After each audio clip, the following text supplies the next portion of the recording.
Mark Hanson, Principal of Big Fork High School. I want to welcome you to our virtual senior night. I'd like to say this is awkward, but I feel like I've done more of these lately than I've seen people in person. So I want to welcome all of you to this night. I do want to remind you that this is being recorded so others can watch it at a later date if they choose to. Also want to talk about a little bit of the etiquette that we're looking for during this virtual meeting. Everybody will have a segment, or those that have a segment will pause and then you can ask your questions. If you happen to type something into your chat box, it might get missed. Sherman is going to monitor that for me. If you have a mic, please mute it until you have a question to ask. And again, we will pick your questions at the end of each segment. So again, I just want to welcome everybody. If you're coming in, I wanted to be standing in the library. One, I could be far enough away from each other. Anybody, I don't have to wear a mask. But I want you to realize what a beautiful setting you're missing tonight by not being here. Ms. Sherman does a wonderful job of setting this up every time we have parents come in. So I wanted to make sure that you would be able to see that. Couple things I want to talk to you about is seniors specifically. If you're an online student, there was a bright arrow that went out tonight asking for some of that etiquette, that you follow that you have your camera on, that you're sitting up ready to learn, you're attentive when the teacher is asking you a question. So you'll see all that in a bright arrow, both parents and students tonight. I have a distinguished panel of guests tonight. They all won't speak, but I want to introduce them anyhow so that you know that they're here in case you have a question for them. I have Mr. Jessup will speak after I do. He'll talk about senior projects and what's going on in his class. I have Mrs. Taylor will also give a presentation. Mr. Feller will not give a presentation, but he'll be online so he can share or answer any questions you may have for him in his math. Already talked about Ms. Sherman. She's here to help me with technology. So if you're typing something in, she'll help me with that. Mrs. White will also be online. She won't present tonight, but she will be able to answer questions if you have for her. Mrs. Munson has a lot to share tonight, and she will do that through a presentation. And then Mike Lincoln from Reach Higher, Montana, will have some senior information and planning for the future. So that is my segment. It was very lengthy. I'm sure you didn't want to hear about anything I had to say, but glad to share that with you. The more important speakers are coming up. I know there will be questions about graduation. So before you get there, I want to share with you, I don't have any information on graduation. We'll see how we get there. Last year it worked great. The weather held out. We were able to have it on the football field. As we get closer, we'll get parent involvement and student involvement in that. So does anybody have any questions for me before I turn it over to Mr. Feller?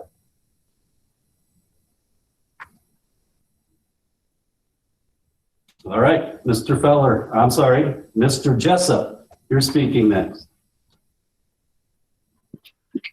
Hi, everybody. I'm Lou Jessup, senior English teacher. And I think senior projects are probably going to be the entirety of what I talk about. And hopefully you've got some questions that I can answer.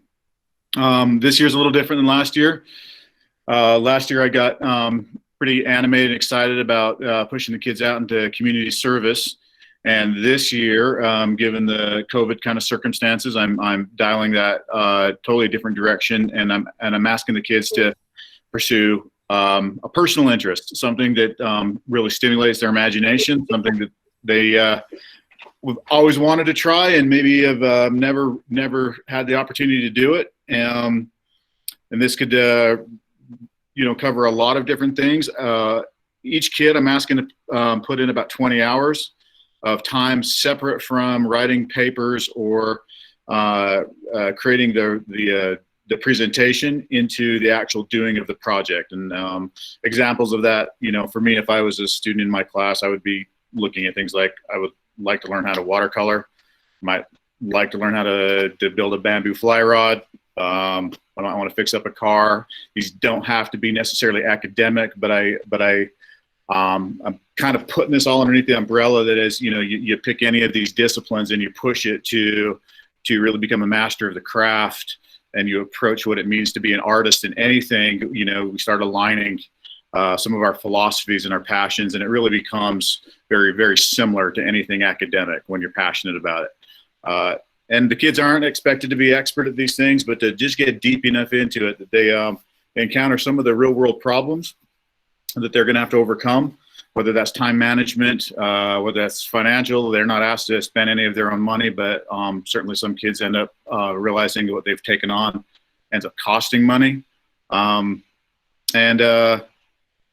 Just the craft of trying to accomplish something to its completion rather than turning in something halfway done. The timeline, roughly, they need to be thinking about this now, and we have a little bit of time to the end of the semester before I've got paperwork that's posted on the classroom wall today that includes parental signatures, permission slips, proposals, all of that. And they have to the end of the first semester to get that submitted. But I would love it if, knowing how things kind of went last year, where suddenly we were in remote learning and people were unable to get the hours that they thought that they were going to get, if students pushed early on getting those 20 hours in now, and were left with the second half of their senior year with kind of the writing and the presentation piece of this. Kids can expect probably complications in the school schedule, complications in getting things done on the timeline that they think they're going to, and absolutely technical difficulties with the presentation software. And ultimately, we had to scrap presenting in the library and had to go to a completely online presentation forum at the end of last year, which worked. And so regardless of whatever this year brings, I know that we can pull this off. And I'm excited to see the projects. I was really excited to see what the kids put together last year. Was not disappointed at all. And I will throw up some of those projects on the classroom site, which you are invited to join at any time. I probably just need emails. And we can see what some of the kids last year did as examples of what can be done in a kind of remote setting if we end up at that point in the end of the year. Hope we're not there. I think that's about all that I feel like I need to cover, school as usual otherwise. So I'm open to any questions any of you may have.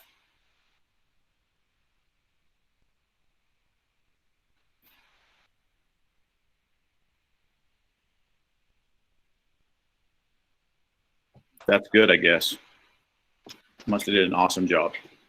Okay. And if you're shy about speaking, just type it into the sidebar, and that way we can see them later if we can answer a question while we're going along. Thank you.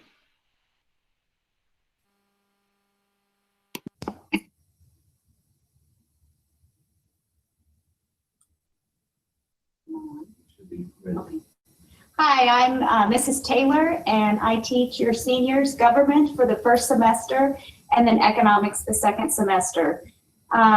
Just to give you a little taste, we go all the way through the Constitution. It's an exciting year if you haven't paid attention, with many things in the mix. In regards to that, I have already offered to get kids registered to vote.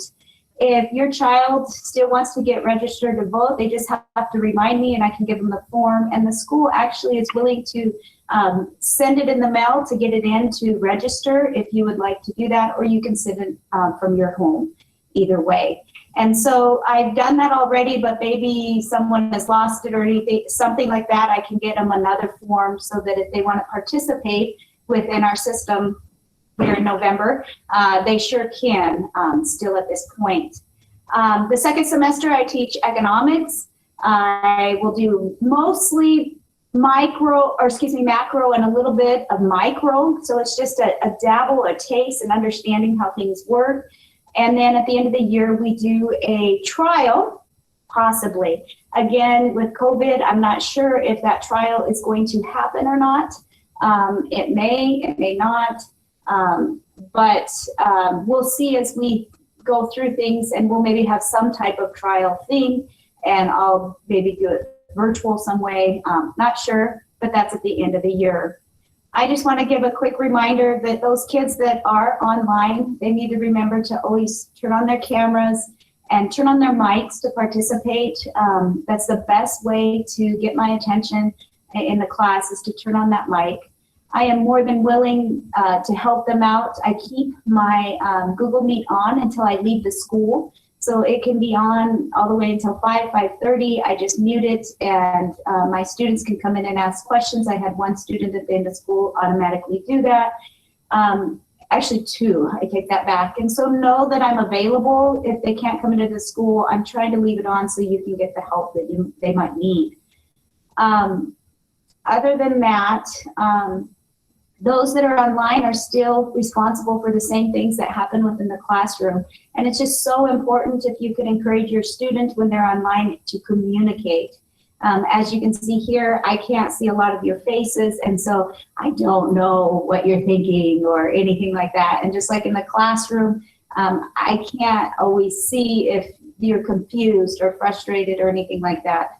And so to just keep encouraging your kids to communicate so that they can be successful by the end of the year. And if you have questions about, tonight or even after tonight, feel free to get a hold of me so that I can be a great support for your kids. Are there any questions for me about my class or anything like that?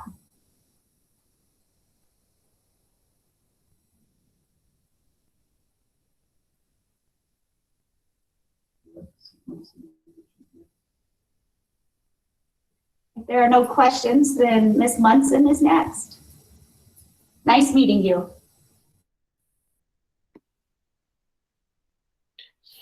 Hi guys, I'm Mrs. Munson. This is weird for me. I like talking to people, and now I'm looking at right now an empty library. Not empty, I see Scarlett back there. I am going to talk a little bit today about everything. This is my chance to get you all the information that you need, and to try to go through it in a way that's not too long or drawn out. But I do want to talk about FAFSA a little bit, because there's always a lot of questions, and I felt like I didn't know as much as I wanted to know about it. So I took a little workshop on it, and I have some just basics of the FAFSA on here. And if you're planning on going to any kind of school, you want to fill out the FAFSA, no matter if it's a trade school, 2-year, 1-year, anything. I'm going to talk about scholarships a little bit, how I get that information out to you. And the last thing I'm going to talk about is the ACT coming up, and opportunities for you to take that and the SAT if you'd like to. So I'm going to present my screen, which I've never done before. So hopefully this works.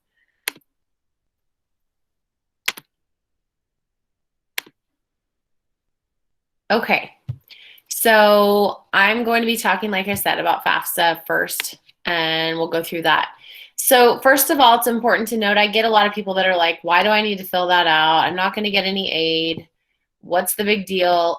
Filling out the FAFSA provides you with federal financial aid as well as institutional and local scholarship opportunities.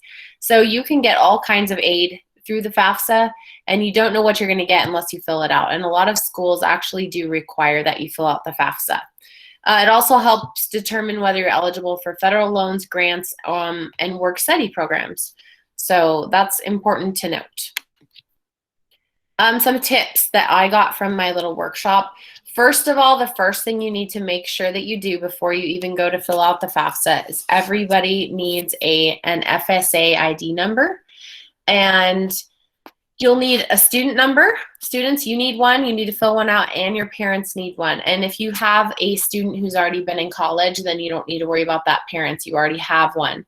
Basically, it's your signature, and it enables you to sign your FAFSA electronically.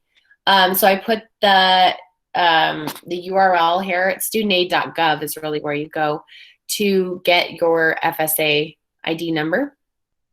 And make sure that you bring, I believe you have to have, oh yeah, you need your social security number. Students, if you don't have that or you don't know it, make sure you have that when you're gonna fill that out. So that's the first step to the FAFSA, is creating that ID number, and you can do that anytime in the year. Also, you're going to need access to your 2019 tax return. Electronically is preferred so that you can download it electronically. It's a lot easier, but you can have paper either way. And remember that the FAFSA is always free. I think there's some websites out there that will ask you to pay for it. You should never have to pay for the FAFSA. And you can choose on the FAFSA, if you fill it out and all they offer you is a bunch of loans and that's not what you want, you can choose to deny. You don't have to accept your financial aid package. And yes, everyone should fill it out regardless of financial need, because they're in the workshop I was in, they were talking about that there's sometimes at the end, where they have extra money in certain areas and they will grant aid to people that might not have as much of a need. So it's important that you do that. There's a couple frequently asked questions that we hear a lot, and I wanted to go through a couple of them because I've already had students asking. Divorced parents, these are you go through these questions. So first, who has the student lived with the most in the last 12 months, and use their tax return. Or if it's not clear and it's equal, then who provides the most financial support? And again, if that's completely equal, choose the parent from whom the student most recently received the most support. So they said this can get pretty nitpicky, but basically try to choose the parent that you think is given the most support. And if they're remarried, if you have a step parent, always include your step parent as well in your FAFSA report. Another question is students who are without support. And this is the criteria to be an independent. And a lot of times they're going to require documentation on that. But if you're an emancipated minor or an orphan or in foster care or an unaccompanied youth who is homeless or at risk, that could include students living with grandparents, living with aunts and uncles. You are technically, they would call you homeless in that case. So you do not have to file with your grandparents' information. You would file separately. And then, so those are the two main questions I get. And then this little acronym, the EFC, is another question people have. EFC stands for Expected Family Contribution.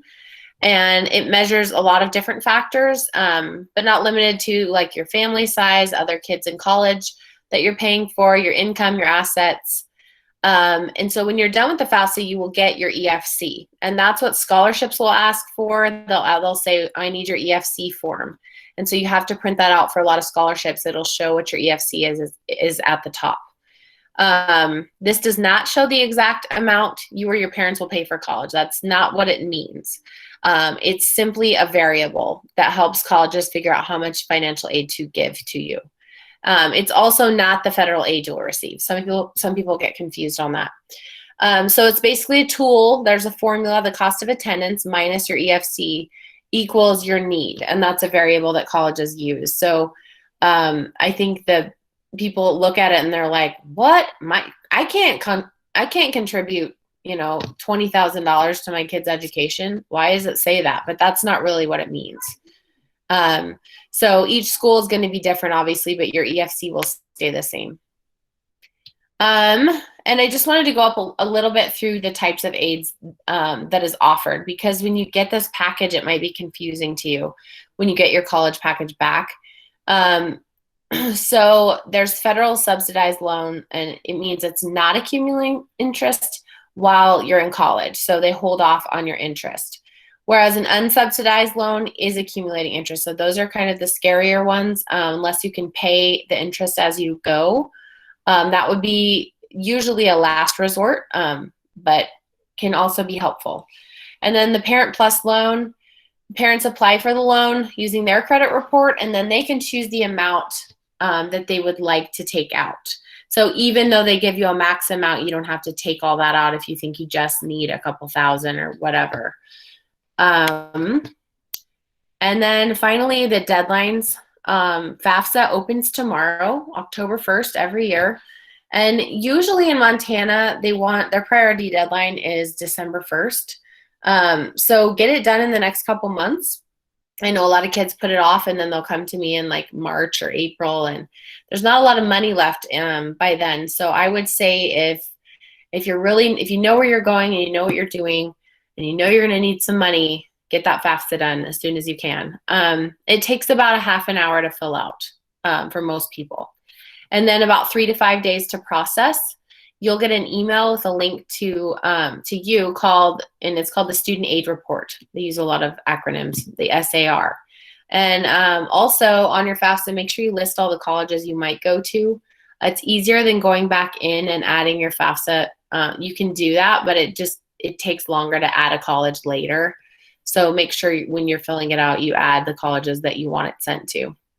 And then you'll get the info first on your FAFSA, and the colleges get it a day or two after you, but each school is different. So it may take a little bit longer to get your financial aid package for school. I'm wondering if I guess I'll continue going on. If you have any questions, when I'm finished, you can ask in the chat bar or live. ACT dates. I think everyone knows this. I've been kind of a broken record on this. Seniors are going to take the ACT next week. October 6th is the state date. This is making up for the April date last year that we missed. Normally, seniors would not get a date at school to take the ACT. So make sure that if you're there and you're not quarantined, that you show up on the 6th bright and early. We're going to start at 8 o'clock. And it'll take most of the day. We also have a written portion that we'll be doing as well. The makeup date for those that are quarantined or can't make it is October 20th. And then some of the state dates that are coming up, the next one is December 12th. If you do decide you want to retake it, I don't even know if you'd have your score by then. Yeah, you probably would, because it takes about 3 weeks. So registration for the December one is on November 6th, and the date is the 12th. And I think the FECC is giving the test that day, but make sure you check on ACT.org, because sometimes they don't give it and then you have to go to Missoula. There's also the next one after that is on February 6th. They have them almost every month to take the ACT. And the last thing I want to talk about is scholarships and how you can find them.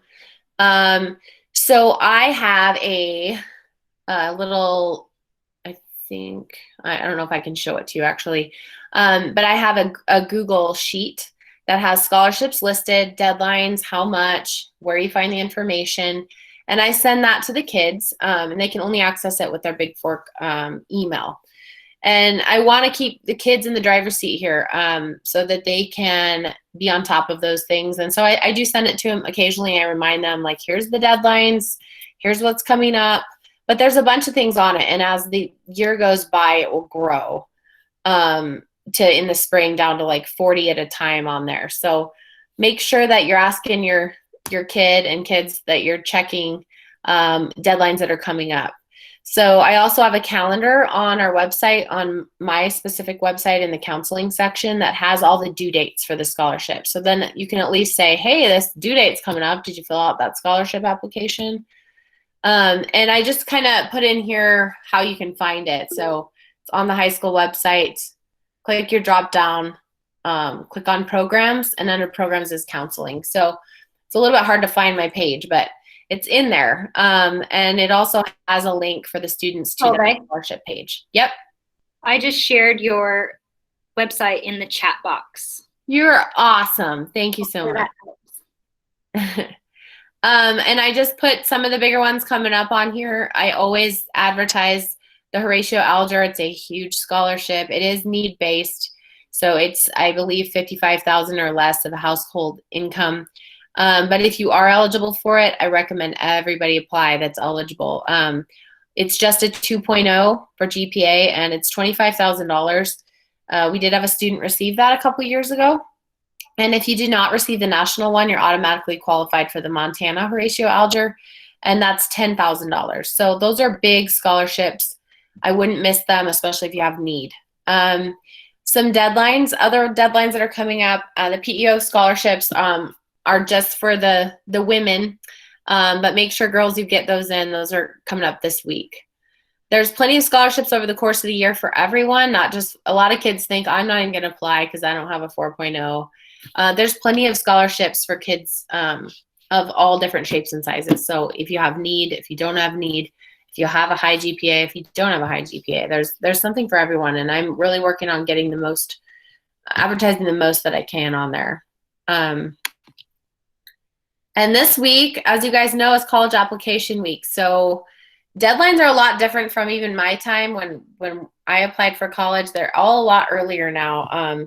The colleges want you to apply early, and the FAFSA moved up 2 months as well. And like the housing for schools has moved up for priority housing. So make sure that you get those applications in this week if you're applying in Montana, because they're free. They have a free application week for all the schools in Montana. And this year they have a Montana Common App. So you only have to fill out one application. You can check mark all the schools in Montana you want to apply for. This is excluding the private schools, Carroll, Rocky, and University of Providence. Those you have to go to their actual websites and apply, but they're still free. They're just not on the Common App. So I know some kids are working on it. We had a blocked link this week, but it's now fixed. I talked about it today, and actually, so this first one takes you to the college app week website, but this second one takes you to the login, and you have to create a login for it. But it's really simple, and I think kids got it done in about 15 minutes, applied to a bunch of schools. So it's kind of a one-stop shop, and it's pretty awesome that Montana decided to do that, I think. And then there's the National Common App that a lot of kids use as well. But this is just for Montana. So I think that's all I have. So I'm going to stop presenting for a second here. Just make sure you guys can email me. You can call me. My Google Meet is on there and my password. Please just email me if you have any questions beyond this, since I can't sit and visit with you like I usually do at the live event. So let's see if there's any questions. I heard one in the chat. Oh, Scarlett did that. Anyone have questions about financial aid or anything? Mike's going to cover a little bit more. Do seniors need to have ACT scores for college entrance? Right now they're waiving that. Our school is still requiring that they take the ACT because that's our school data. And the state also requires that we have data on those kids. But a lot of schools know they're not requiring that. So if you're applying this week and you're on the app and it wants your ACT, you can go at the bottom and say, I'm not reporting scores right now. But when you take it, you're going to still want to report those because some schools are still asking. And I know that MUS scholarship, which I didn't talk about, the Montana University System scholarship is requiring the ACT no matter what. So you're going to have a score in for that. And that is the big scholarship for the Montana University System schools, which is most of the schools minus the private schools. And that one, you have to have a 3.4, and you have to have taken 4 years of math, 3 years of science. So that's the big scholarship I try to get kids to apply for if they're going in-state schools. Because a lot of, and it varies in money, in monetary amount, but a lot of them is close to free tuition, I believe. So it's a big one as well. So if your kid has taken 4 years of math and 3 years of science, we want to get them applying for that. And that opens December 1st, but you can't apply until you have your first semester transcript from your senior year. So just know that you need the ACT score too.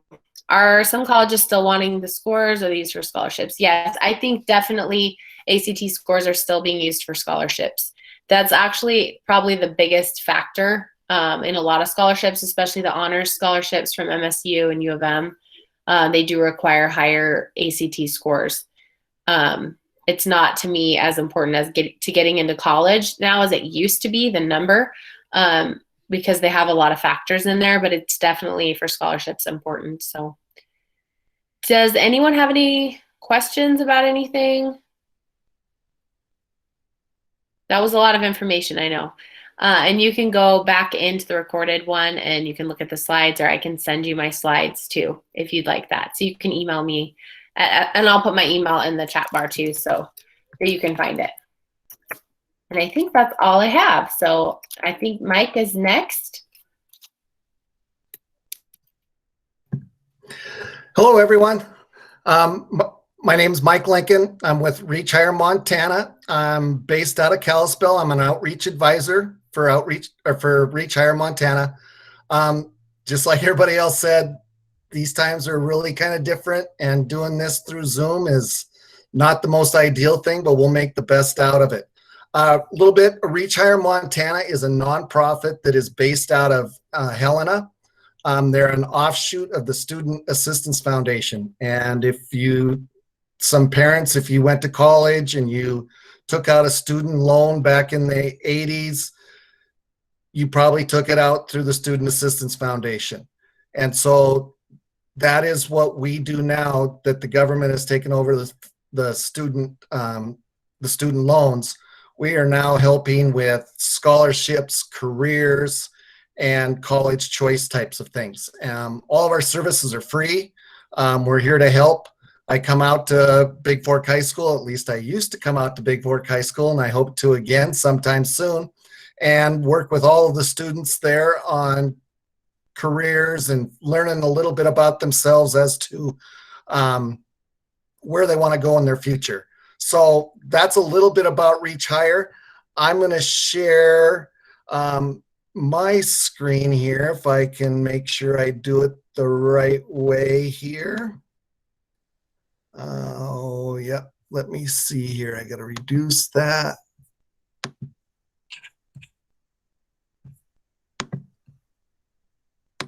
There. Hopefully everybody can see that.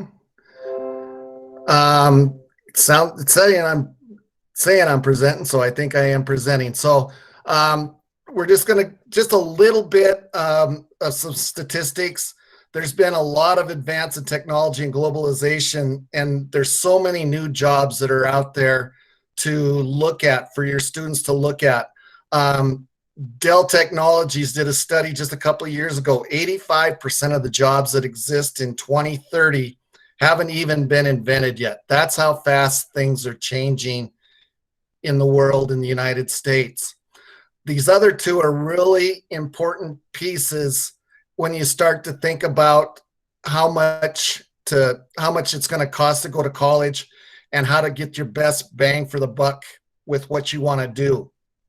In the fall of 2017, 3.5 million students enrolled in college, and only 74% of those students returned for year two. So when you start hearing about student loans and all of those kinds of things, a lot of those students in that year of college took out student loans and got themselves into debt, and then they didn't go back to finish. So it wasn't the right fit for them. And it's really important to really spend a lot of time making sure that you have the right fit for what you're wanting to do. When we talk about going on after high school, we don't say just college anymore. We talk more post-secondary education. That can be internships, that can be a 2-year college, that can be a 4-year college. It could be a certificate program, an apprenticeship, all sorts of different things based on what your student wants to do after high school. If they want to go into the trades, it really doesn't pay much or make a lot of sense to go on to a 4-year college if they're going to come back and work in the trades. All they're doing is getting a lot of debt, and then they're going to come back and work in a job that doesn't meet maybe their 4-year college degree that they got. So it's important to match those things as you're going through it.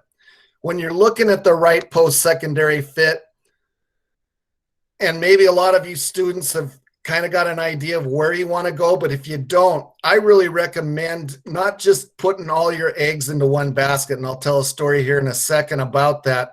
I think it's good to at least to apply to 3 different schools. A safety school where you're positive that you're going to get into, a match school where you feel reasonably certain you're going to get into, and then a reach school, something that is a dream school. Maybe it's a dream school because it's expensive. You think it's going to be expensive because it's out of state, or it's a dream school because it has high standards for admittance. Any of those kinds of things, don't let that at this point in time stop you. There's a lot to be said about what Solveig was talking about with financial aid and applying for that financial aid. You will not know whether you can afford that dream school or not until you've applied, submitted your financial aid, and received back the financial aid package from that school.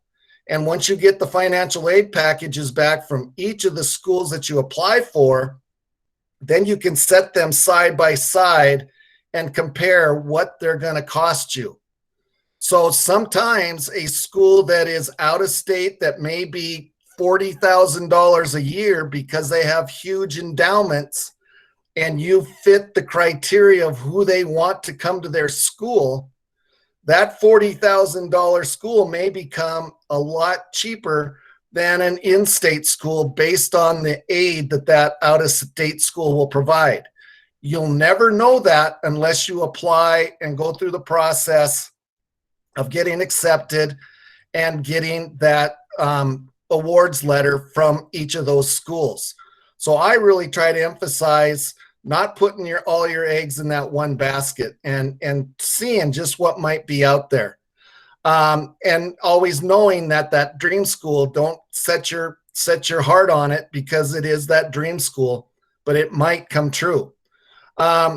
Just with the times that are going on right now, the other thing about it is that to not put all of your eggs in one basket because of you don't know what's going to happen next year. Last spring, I got a call from a parent and they just didn't know what to do. Their child had been admitted. She accepted it to a prestigious out-of-state school. And then COVID hit.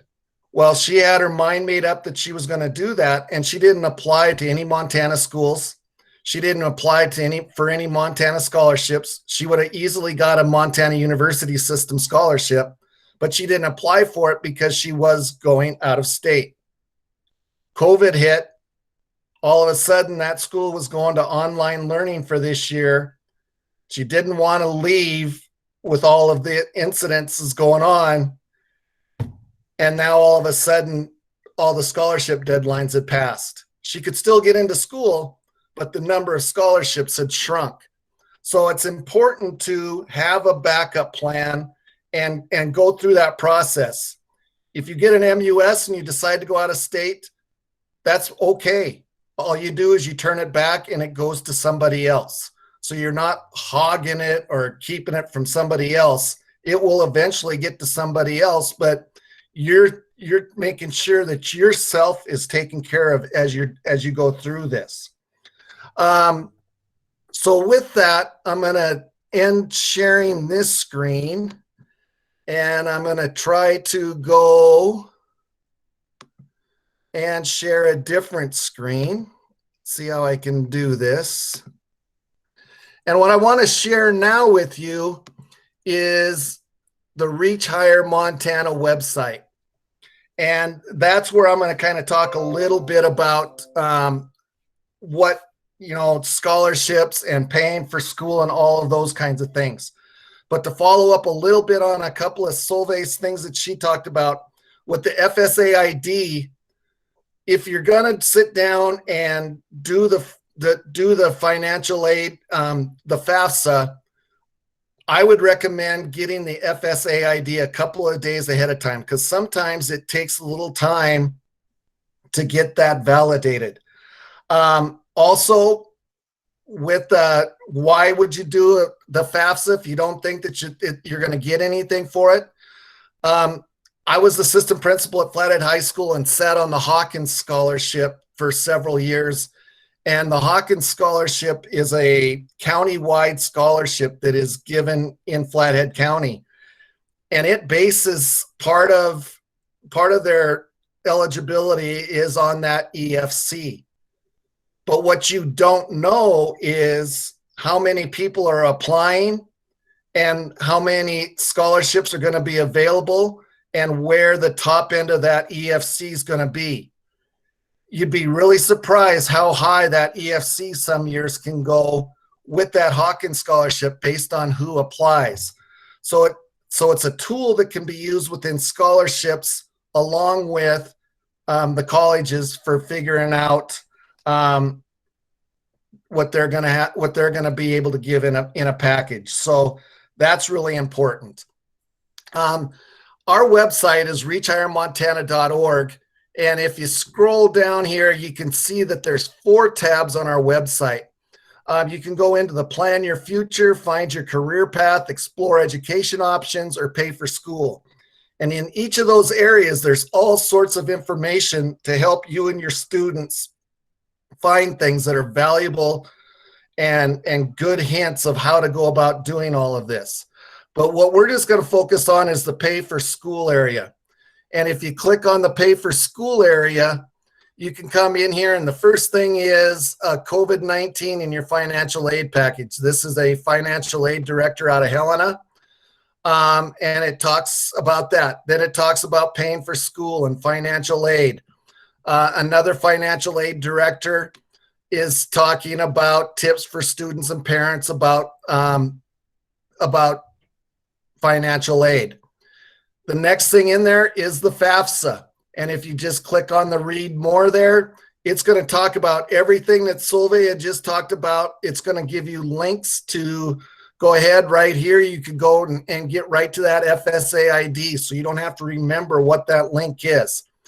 There's a parent's guide to the FAFSA, all sorts of information right here about this. As we scroll down a little bit farther, you've got information on scholarships, grants, student loans. And so if I go into scholarships, it's going to tell me a little bit about scholarships. And if I want to find out more, deeper I go into the scholarship page, and now I'm into all sorts of different things. Right here, I can look at my Montana scholarships. We keep a very extensive list of all Montana scholarships that are available to students. So if I click on that, here is a listing of Montana scholarships. And if I scroll down, you'll see that there's 84 pages of these. Some of them are specific, so it would take some time to go through and look to see what would work for you, what wouldn't. But it is a good resource to start looking at scholarships. The next thing onto there is our Reach Higher Montana scholarship. Last year we gave $81,000 scholarships. This opens on December 1st. These are great scholarships. They're easy to get. Well, I wouldn't say easy to get, but a lot of people can qualify for that. In here, it talks about what the qualifications of that are. Further down, the MUS Honor Scholarship that was talked about earlier. There's all sorts of different scholarships that the Montana University system has, and these are examples of those. As you scroll down further, there's information on strategies for scholarship success. And so with that, there's lots of things to be thinking about when you start to apply for scholarships, and that's kind of what I wanted to talk about here real briefly with you. Is that scholarships are basically free money. And each year there's about $3.3 billion that's awarded in gift and aid by private sources, and another $46 billion through the Department of Education and colleges. Many of the scholarships are for incoming freshmen, but not all of them are. The average debt of a student in 2016 was $27,800. And when they're coming out of college, the average salary is about $50,000. So it could take 20 years to pay off that type of a debt. So you really want to work to try to get scholarships. There's all sorts of pieces to the scholarships. And in here it talks about doing your homework and having help from others that help, let them help you. Starting close to home. Fewer applicants are for those that are for just Big Fork High School. A few more are for Flathead County scholarships. A few more for Montana scholarships. And then you are really out there competing at the national level. So really to start with, my advice is to focus on the ones close to home, but then as time allows, be able to go to some others. There's lots of parts to a scholarship. There's an application form. There might be an essay, letters of recommendation, a needs evaluation, which would be that FAFSA. There may be an interview involved. There may be transcripts, and some may require a portfolio. But whatever kind of scholarship you're going to go after, one thing that is required is time. You've got to put the time in. And there's more scholarships out there other than just merit scholarships. So what we like to say is to do scholarships, view scholarships as a part-time job. Dedicate a little bit of time each week to that application process.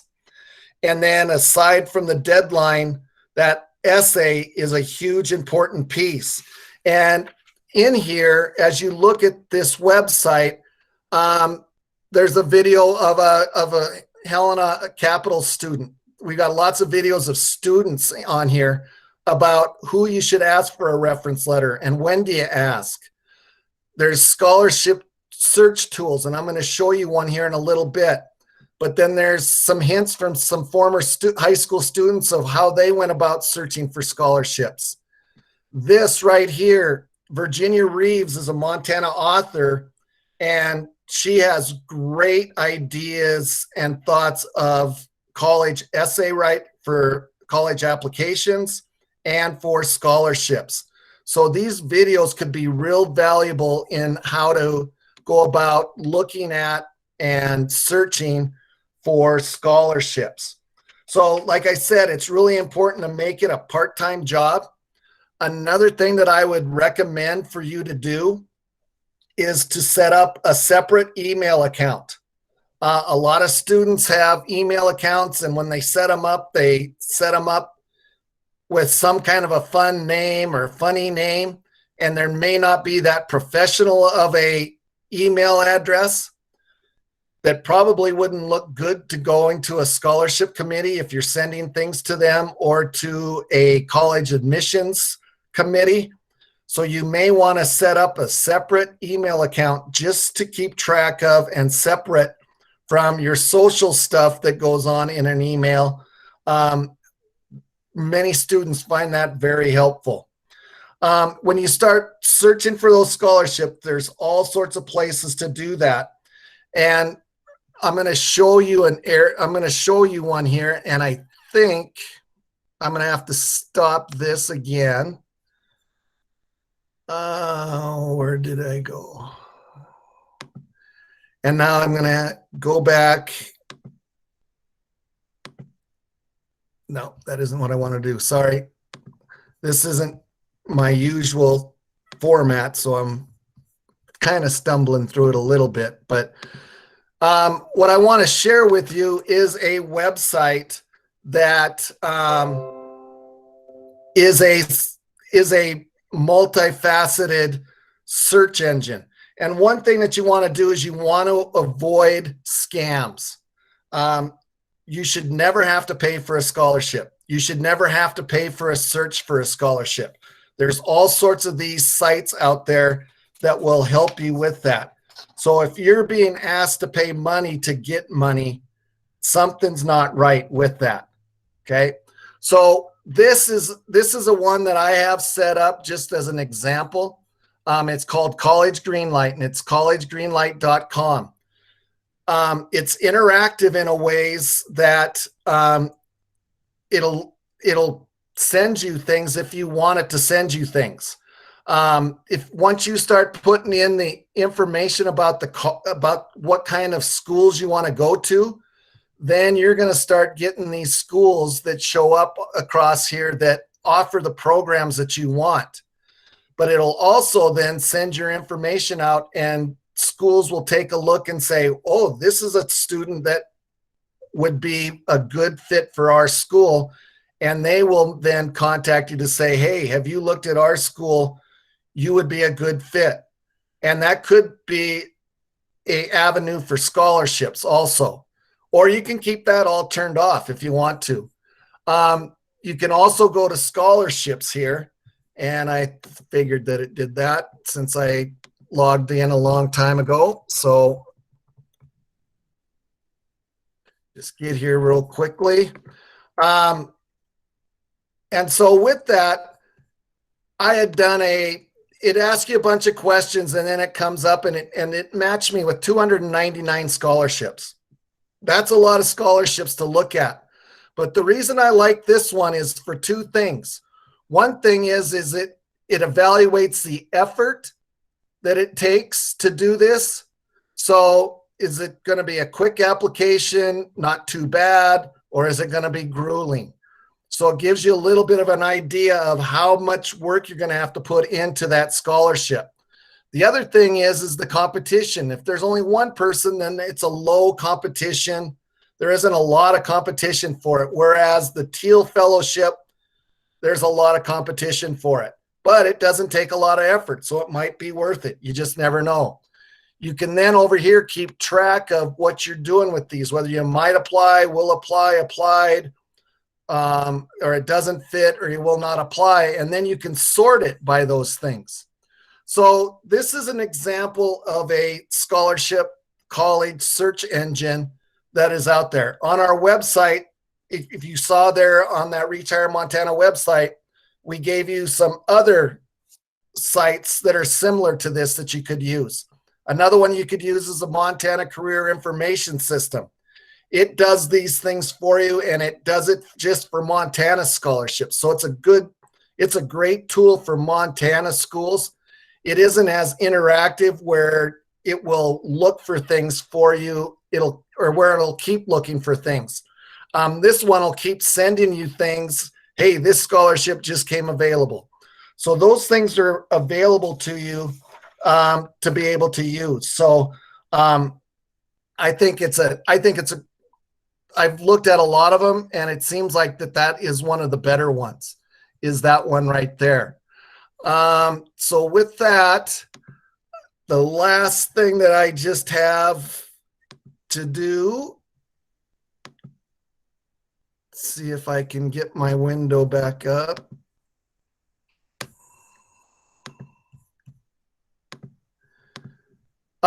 Is just that the moral of the story is scholarships are for everyone. And no matter what your background or your academic level is, there's scholarships out there. Reach Higher Montana, we do all sorts of different scholarships.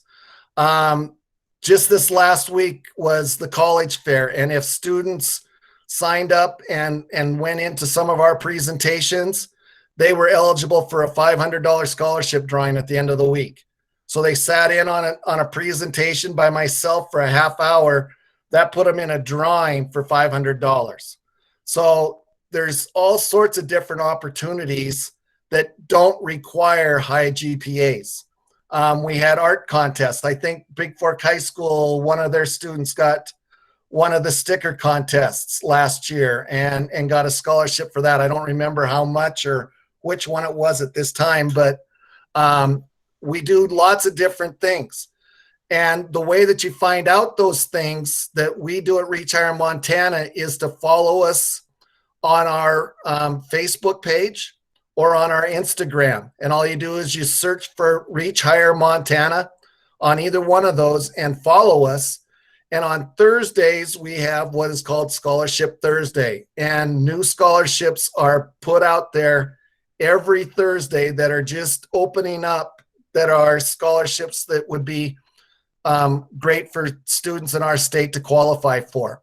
On Tuesdays, we have at 3:45, we have a Facebook Live that's a 15-minute presentation on some item going on related to college or career choice. This week, it was an outreach advisor with an admissions rep from Montana State, and they were discussing the admissions process. So those are on Tuesday. So if you follow us on Facebook or on Instagram, you're going to get notified of those different kinds of things. And those are great areas to be able to keep up on things that are going on. So with that, Just looking through everything that I had. I think that is just about everything that I had. This is my contact information.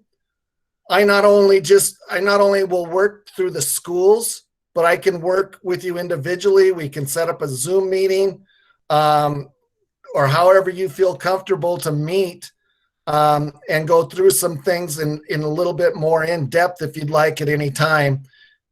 Feel free to get a hold of me and we can see what we can do. So with that, I will stop sharing.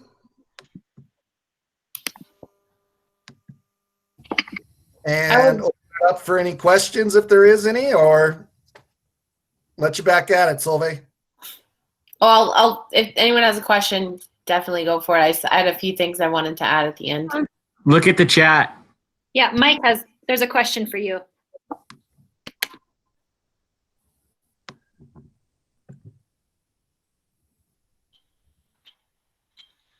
Oh, Mike, I think they want to know the website. Was that the green? College Greenlight. collegegreenlight.com is the one that I showed you. All College Greenlight, all one word, .com.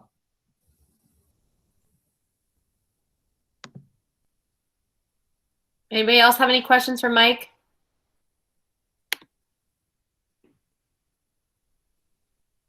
Thank you. That was a lot of information, really good information. That Greenlight website is really interesting and helpful, and I appreciate it. I steal a lot of my scholarship ideas from Reach Higher on Thursdays on Facebook. So that's where I get a lot of my information. We have a couple things to celebrate, and I wanted to do that while I have your attention. And I didn't really get to announce this at school, but we have Anastasia A. She just moved up to the finalist competition for the national merit. So she's a semifinalist at this point, which gives her, I believe, in-state scholarships, and it's a huge honor. So she's moved up to the finalist competition, and we're really excited for her. So congratulations. And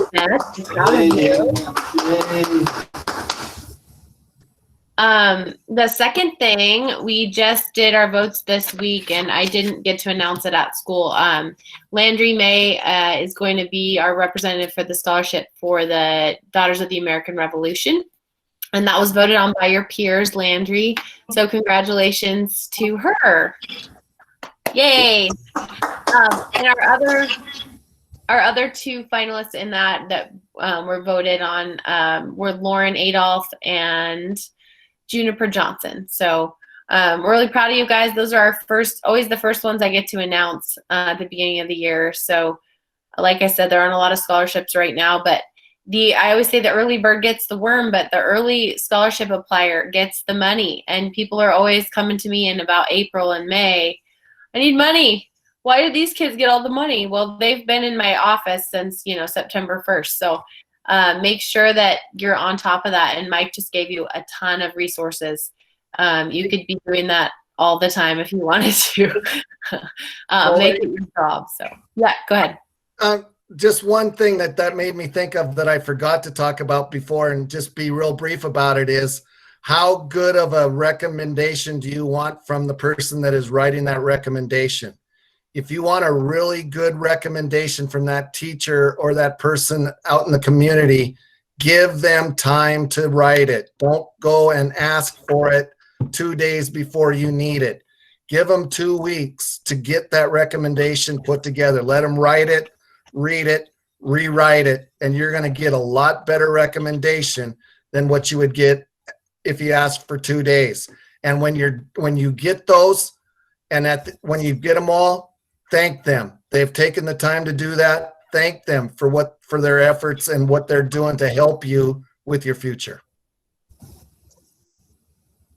Thanks, Mike. Mr. Hanson, do you have any closing words? I just want to thank everybody for joining us today. I know it's not how we wanted to do it, but I thank the presentations. Presenters, they all did a great job on their presentations.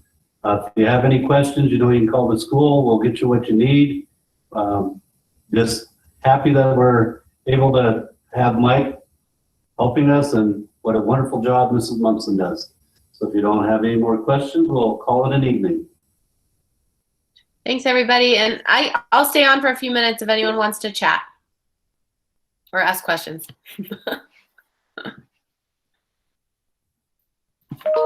Thanks, Mike. Hey, you bet. Do you want me to stay on or just? Yeah, you can stay on too. We can hang out.